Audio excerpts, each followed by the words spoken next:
Bonjour, dans cet exercice, donc, on considère les points de l'espace A, B, C et D avec des coordonnées qui vous sont données. Et donc, première question, déterminer la nature du triangle BCD et calculer son aire. Alors, nature d'un triangle, eh bien, est-il isocèle? Est-il équilatéral? Est-il rectangle? On demande de calculer son aire, il est peut-être rectangle, c'est quand même les triangles pour lesquels c'est le plus facile. Alors, pour montrer ça, le mieux, c'est de calculer les longueurs, d'accord? Parce que c'est sûr que pour tester l'angle droit, on sera obligé de faire du hasard pour voir est-ce qu'il est en B, est-ce qu'il est en C, est-ce qu'il est en D. On va calculer les trois longueurs de manière industrielle. Et donc, du coup, c'est ce que j'attaque avec vous avec la longueur BC, vous voyez. Donc la longueur BC, c'est parti, c'est toujours pareil. Moi, je calcule BC au carré. Donc d'abord, je vais mettre les coordonnées de C qui sont 0, 1, 2, vous voyez. 0, 1 et 2. Je soustrais du coup les coordonnées de B, donc moins 1, 1, 0, donc moins 1, 1, 0. Et du coup, on fait ces petits calculs au carré, donc ça fait 0 plus 1, donc 1 au carré 1, 0 au carré, 2 au carré, donc ça fait 1 plus 4, ça fait 5. Et du coup, ça fait 5. Alors, c'est toujours pareil, je vous rappelle, hein, cette formule des carrés, faites attention, je n'ai pas mis la racine, peut-être mes collègues le font. Donc, la longueur BC au carré, c'est différence des abscisses des deux points au carré, plus différence des ordonnées au carré, plus différence des côtes au carré. Comme c'est toujours pareil, on continue de la même manière pour BD carré comme CD carré. Donc, moi, je vous affiche le résultat. Et du coup, ça fait BD carré, bon, on fait ces petits calculs, on trouve donc 75, CD carré, on trouve 70. Il n'y a pas d'intérêt à passer aux longueurs BC, BD, CD, puisque si on veut tester l'angle droit, il suffit d'avoir les carrés, je vous rappelle, pour la réciproque de Pythagore. Et on voit bien qu'ici, le 70 et le 5 font 75. Donc effectivement, la somme de BC carré plus CD carré donne BD carré. Donc d'après la réciproque de Pythagore, le triangle BCD est rectangle en C. Alors si on a un triangle qui est rectangle en C, vous pouvez faire un petit dessin ou alors l'imaginer pour visualiser. Mais pour calculer son aire, vous voyez, c'est la moitié du rectangle qui est là, hein, je vous rappelle. Donc du coup, il suffit de faire la longueur CB fois la longueur CD, et on divisera par 2 puisqu'on aura 2 fois l'aire. Donc ça fait l'aire de BCD, c'est CB fois CD divisé par 2. CB, alors attention, là par contre, c'est les longueurs, hein, on ne prend plus les carrés. Donc CB, comme BC carré fait 5, et bien CB fait racine 5. Comme CD carré fait 70, eh bien CD fait racine de 70, et racine de 70 c'est un 5 fois 14, 70. Pourquoi je fais ça? Parce que la racine de 5 fois la racine de 14 va permettre ici d'améliorer ici racine 5 fois racine 5 donnant 5. Du coup ceci va faire 5. Plus loin on est obligé de garder racine 14, le tout sur 2. Alors bien sûr en unité d'aire du repère, rien n'est dit ici, donc c'est un repère orthonormé forcément vu toutes les questions qu'on me pose, mais c'est l'unité d'aire du repère, hein. Voilà. Ensuite, question 2. Montrer 2A, montrer que le vecteur n, dont les coordonnées vous sont données, est normal au plan BCD. Alors, pour montrer qu'un vecteur est normal à un plan ici formé par 3 points, c'est toujours la même démarche. Donc déjà, vous pouvez faire un petit dessin pour visualiser. Et du coup, donc je vous ai fait ce petit dessin, je dois absolument montrer que n, vous voyez, je fais un petit parallélogramme pour mon plan, BCD, j'ai fait attention à faire quand même être cohérent, un petit triangle rectangle en C, et du coup je veux que n soit normal au plan formé par ces trois lettres au plan BCD.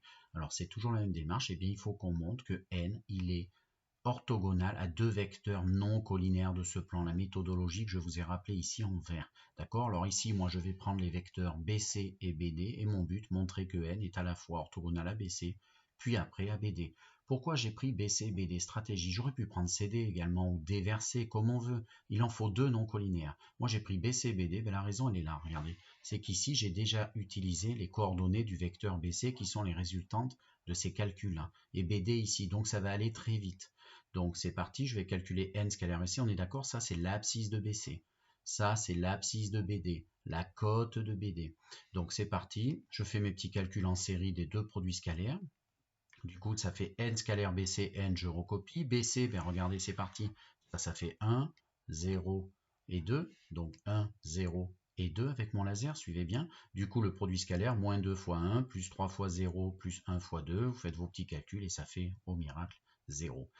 Ensuite, BD, c'est pareil. Le vecteur BD, ici, a son abscisse 7, 5, moins 1, 7, 5, moins 1. Vous faites vos petits calculs. Moins 2 fois 7, moins 14, plus 15, plus moins 1. Et comme par hasard, ça fait 0. Mais de toute façon, vu la question, on se doute des résultats à trouver. Donc, n scalaire BC comme BD, ça fait 0. Donc, les deux vecteurs BC, BD sont orthogonaux à n, qui est donc un vecteur normal au plan BCD. Voilà. Question 2b. Déterminer une équation cartésienne du plan BCD. Alors, pardon, c'est toujours pareil. Quand on vous demande une équation de plan dans l'espace, eh bien, il nous faut un vecteur normal, ingrédient 1 ou 2 comme vous voulez, et un point de ce plan. Alors, un point du plan BCD, on a le choix entre B et CD. On prendra celui qui est le plus sympa pour les calculs, c'est une deuxième partie. Mais il nous faut un vecteur normal à ce plan BCD. Eh bien, vu la question petit a, on a notre vecteur normal, c'est n de coordonnées moins 2, 3, 1. Donc ça, c'est de la récitation de cours. Donc vous l'affichez et vous avez quasiment tout votre plan. N, c'est un vecteur normal du plan BCD, donc j'ai mis des petites couleurs. Hein. Je vous rappelle, les coefficients vont respectivement devant x, y et z, mais par contre, il nous manque le petit coefficient d pour caractériser ce plan BCD. Donc voilà l'équation, votre plan cartésienne avec ce vecteur normal. Comment on fait pour trouver D? C'est toujours pareil. Vous utilisez un point de ce plan et vous allez remplacer ces coordonnées parce que comme il est dans ce plan, il faut que cette égalité soit vérifiée alors pour ses coordonnées à lui. Alors j'ai le choix entre B, C et D. B, voilà les nombres. C, voilà les nombres, voilà les nombres. Ben, moi personnellement, je préfère C. 0, 1, 2, des petites valeurs positives, ça va être tranquille. C'est parti. Donc je vais prendre le point C et donc je vais remplacer ces coordonnées dans mon équation de plan, d'accord? Donc, je remplace moins 2 fois, alors l'équation de plan, je vous rappelle, c'était ici proposé, moins 2 fois x plus 3 fois y plus le z plus le d inconnu doit faire 0. Donc, moins 2 fois l'abscisse de c que je remplace, plus 3 fois le y de c plus le z de c, plus le fameux d qu'on cherche, qu'on va pouvoir déduire du coup, parce que si vous regardez bien, toutes ces valeurs numériques sont maintenant connues, sauf d, équation à une inconnue, l'inconnu étant d. On remplace, x c'est 0, donc ceci s'annule, 3 fois le 1 plus le z, c'est-à-dire plus 2, 3 fois 1 plus 2 plus d doit faire 0, 5 plus d fait 0 quand d fait moins 5. Vous remplacez et vous avez trouvé une équation cartésienne du plan BCD. Je vous mets ici un contrôle qualité, n'hésitez pas à le faire. Quand on a fait autant de calculs comme ça, eh bien, enfin on n'a pas fait beaucoup, on a donné le vecteur normal, ça ne sera pas toujours aussi simple. Quand on vous demande, vous estimez qu'il y a eu des calculs et donc des sources d'erreurs, vous pouvez très bien vérifier vos calculs, c'en est une ici, mais comme c'est l'équation soi-disant cartésienne que vous avez trouvée avec ce vecteur normal du plan BCD, il faut absolument vérifier que vos 3 points sont dessus. Hein. Donc par exemple, si vous voulez, on fait ensemble le point D. D, non, il est un peu embêté, enfin bon, on le prend, c'est pareil. De toute façon, il faut tous les vérifier. 6, 6, moins 1. Alors si on met 6, 6 et moins 1 là-dedans. 6, moins 2 fois 6, moins 12, plus 3 fois 6, 18, moins 1, moins 5. Et ça fait encore un moins 6, donc ça fait moins 12 et moins 6 et plus 18. Ça fait bien 0. D bien dans ce plan. Vous faites ça pour les deux autres. Super, on a tout bon. Ok. Allez, question suivante. Alors, question suivante, je vous ai affiché donc un petit démarrage. Question 3, déterminer une représentation paramétrique de la droite D qui va être orthogonale au plan BCD et qui passe par le point A. Alors, je fais un petit schéma, j'ai fait mon petit triangle BCD puisque c'est mon plan, j'ai fait mon petit vecteur N, je vous rappelle, et puis on veut une équation de la droite D qui est orthogonale et qui passe par A. Alors j'ai mis A en dehors du plan. Ai-je eu raison? Alors bien sûr, rapidement, moi j'ai essayé de tester les coordonnées du point A. Est-il dans ce plan? Alors pour que ce soit intéressant, l'exercice, je m'en doutais. Mais quand même, on peut vérifier. Si vous prenez les coordonnées de A et vous voyez si en remplaçant de l'équation, ça vérifie, ben moi j'ai trouvé que non, ça ne donnait pas 0, donc le point A il n'est pas dans le plan BCD, ce qui permet de faire un dessin un peu plus juste. Je l'ai mis là, ça n'a aucune importance, c'est que pour réfléchir. Je cherche donc une équation de la droite D, vous voyez, qui va être orthogonale à ce même plan, donc ce plan BCD, mais qui passe par A. Alors je vous rappelle les ingrédients nécessaires qu'il nous faut absolument pour trouver une équation de droite dans l'espace. Il nous faut un vecteur qui la dirige, un vecteur directeur, et un point qui est dessus. Alors le point qui est dessus, il est tout trouvé, c'est le point A, et un vecteur directeur. Mais vous regardez votre petit schéma, vos petits dessins, qu'est-ce qui pourrait diriger cette droite qui est donc perpendiculaire au plan? D'accord? Alors, si vous regardez bien, qu'est-ce qui dirige cette droite? Il nous faut un vecteur, toujours pareil, donc vers le haut, vers le bas, comme vous voulez, mais en fait, eh bien, on a le vecteur n, le vecteur qui est normal, forcément, puisque regardez mes angles droits ici. Donc forcément, n va diriger ma droite, et si n dirige ma droite et passe par A, c'est fini, vous appliquez votre course sur les droites, vous avez directement l'équation. Alors voilà, alors il y a eu un petit décalage, je vais le remettre. C'est pas ici qu'il y a eu un décalage. Voilà. Donc voilà votre équation. Donc n dirige cette droite, donc les coefficients moins 2, 3, 1, pour vous montrer qu'ils viennent devant le paramètre t de votre droite. Ensuite, elle passe par le point A de coordonnées 5.52, donc c'est les coordonnées que je mets ici, après en batterie x, y, z égale, coordonnées du point, plus, etc. Voilà une équation paramétrique de votre droite D dans l'espace qui va être perpendiculaire à BCD. Question numéro 4. Déterminez les coordonnées du point H qui sera l'intersection de la droite D et du plan BCD. Alors en fait, H, regardez sur mon dessin en haut, il est là. C'est l'intersection entre BCD et ma droite D. D'accord? Donc H, c'est lui. Il faut trouver ses coordonnées. C'est toujours pareil, on vient de trouver une équation paramétrique de la droite, on a une équation cartésienne du plan, on résout un système puisque mon point H, il est à la fois dans le plan, donc il doit vérifier l'équation cartésienne qu'on a trouvée tout à l'heure, et il est à la fois sur la droite, il doit vérifier l'équation paramétrique que l'on vient de trouver à l'instant. Donc on résout le système, donc j'ai remis des petites couleurs pour mieux expliquer, donc x, y, z, vos trois équations de votre droite ici présentes. Ensuite, l'équation du plan BCD qu'on avait trouvé, et les arguments pourquoi il faut que h de coordonnées x, y, z vérifie ces quatre équations. Et ensuite, vous allez toujours pareil, quand vous faites une intersection entre plan et droite, vous allez remplacer le x de ma droite ici, dans votre relation de plan. Vous allez remplacer le y pareil ici, puis le z ici, et ça va vous donner une équation d'inconnu, le paramètre t justement, qui va être associé à ce point h. Donc on fait ces petits calculs, hein. Donc là les t, il y en a plus 4, ici il y en a plus 9, 13t, plus 1t ici, donc ça en fait 14t. Vous faites pareil avec les nombres, vous faites votre comptabilité, vous trouverez moins 28, et si 14t moins 28 fait 0, doit faire 0, c'est que t fait 2. Conclusion, le point h, c'est le point de paramètre t égale 2 sur ma droite. Et comment on fait pour trouver h? On le fait ensemble. Eh bien, on reprend mon équation de droite, puisqu'on m'a dit que c'était le point associé au paramètre t égale à 2. Alors, soit ici en haut, soit ici, ça n'a aucune importance. Donc, si on remplace t par 2, ça fait 5 moins 2 fois 2, 5 moins 4, ça fait donc 1. h a pour abscisse 1. Ensuite, moins 5 plus 3 fois 2, moins 5 plus 6, ça fait donc 1. Son ordonnée fait 1 également. Et sa cote, z égale 2 plus le fameux paramètre 2, 2 plus 2, 4. Donc voilà les coordonnées de h. Question numéro 5. Déterminer le volume du tétraèdre ABCD. Alors ça vous embête un petit peu. Il ne faut pas s'affoler, vous faites un petit schéma. Je vais reprendre mon petit dessin dans l'espace en élaguant un petit peu, par exemple n, etc. pour essayer de mieux voir les choses. Donc je refais mon petit parallélogramme, je refais mon petit triangle BCD, etc. Voilà, en haut à droite. Et du coup, vous voyez, j'ai fait à peu près, approximativement, j'ai mis A un peu n'importe où ici à l'extérieur, BCD avec un angle droit en C, et puis on vient de trouver les coordonnées de H, je vous rappelle, avec la droite H, qui est donc perpendiculaire au plan BCD. Je dois trouver le volume du tétraèdre. Alors, comme vous l'avez vu au collège, mais également revu avec mes collègues, le volume d'un tétraèdre, c'est volume égale 1/3 de l'aire d'une base fois la hauteur associée. D'accord? Alors ici, il ne faut pas compliquer l'affaire. L'aire de la base, laquelle on pourrait prendre, et surtout quelle hauteur associée. On vient de vous faire trouver des choses. On vient de vous faire trouver l'aire du triangle BCD, et on vient de trouver à l'instant les coordonnées de H, qui est donc le projeté orthogonal du point A sur ce fameux plan BCD. Donc en fait, la hauteur, elle est toute trouvée. Ça va être en fait la distance AH qui va être la longueur de ma hauteur. Et puis du coup, il va falloir dans le calcul l'associer à l'aire du triangle de la base associée, c'est-à-dire l'aire du triangle BCD qu'on avait déjà calculé. Donc ce n'est plus que du calcul. Alors là, il faudrait calculer la distance à H. Je vais le faire en même temps, d'accord, que le calcul global du volume. Donc 1/3, je m'adapte, fois l'aire du triangle BCD, qui est donc associé à la hauteur AH. 1/3 de ça, c'était l'aire de BCD que je viens de prendre dans ma copie page précédente. Et là, j'ai besoin de la longueur AH. Alors, j'ai dû sortir une grande racine. Hein. J'utilise la formule qu'on a vue au tout début de l'exercice.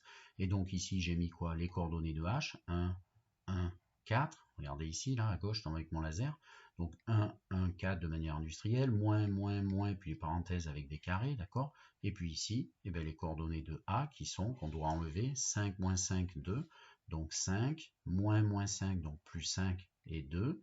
Et ensuite, on fait ces petits calculs. Donc ici, 1 moins 5 moins 4 au carré, ça fait 16. Ici, je vois un 2 au carré, donc 4. 4 et le 16 ici, ça fait 20. 20 plus 6 au carré, 20 plus 36, 56. Voilà pourquoi j'ai mis racine de 56 et la longueur à h exacte. Alors voilà, alors en fait ici, je n'ai fait qu'améliorer le produit de deux fractions. 5 racines de 14 sur 6.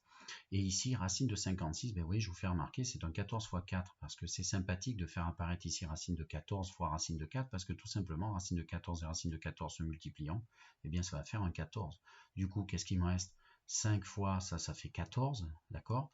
Et puis ça, c'est un 2 déguisé, un 2 sixième, c'est un 1 tiers, et du coup, il reste 5 fois 14, 70 fois 2 sur 6, donc 70 fois 1 sur 3, 70 tiers, unité de volume. Voilà, qui termine cette question 5. Dernière question, déterminer une valeur rapprochée au degré près de l'angle BAC. Alors, voilà, je vous ai remis la petite figure dans l'espace, d'accord, de mon tétraèdre. C'est clair qu'on n'y voit pas grand-chose. On veut l'angle BAC, vous voyez, oh là, on n'y voit rien du tout. Alors, comme c'est pas clair, moi je vous conseille, eh bien, à chaque fois, vous faites une coupe et vous placez dans le plan. Donc, c'est ce que je vous montre là, tout de suite. Donc, vous faites une coupe, vous voyez, tout de suite, c'est un peu plus clair, là, mon BAC. Et moi, je cherche donc le triangle qui est ici. Je cherche ce triangle et cet angle, et je vois mieux là.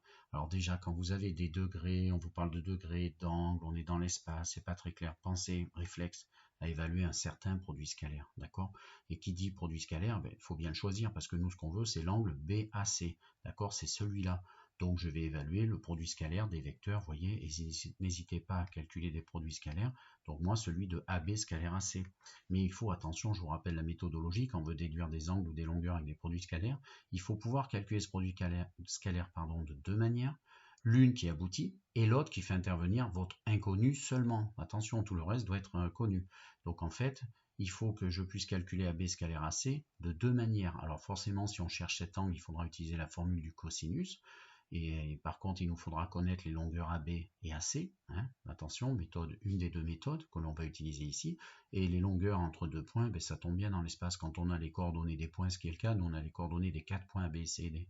Donc, on va pouvoir trouver avec la formule les longueurs qu'on va encore réutiliser, les longueurs AB et AC. Donc, ça, c'est gagné, on va pouvoir. Maintenant, quelle autre méthode pour calculer le produit scalaire, mais il nous faut absolument trouver le résultat. Alors, quand on est dans l'espace ou même dans le plan, quand vous avez des repères, il est clair que la méthode la plus sympathique, c'est celle avec les coordonnées.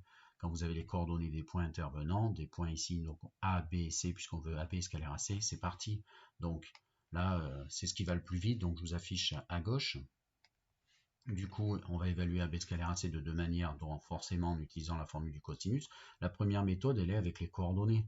Donc vous voyez, AB scalaire AC, c'est parti de manière industrielle, coordonnées de B, moins coordonnées de A pour AB.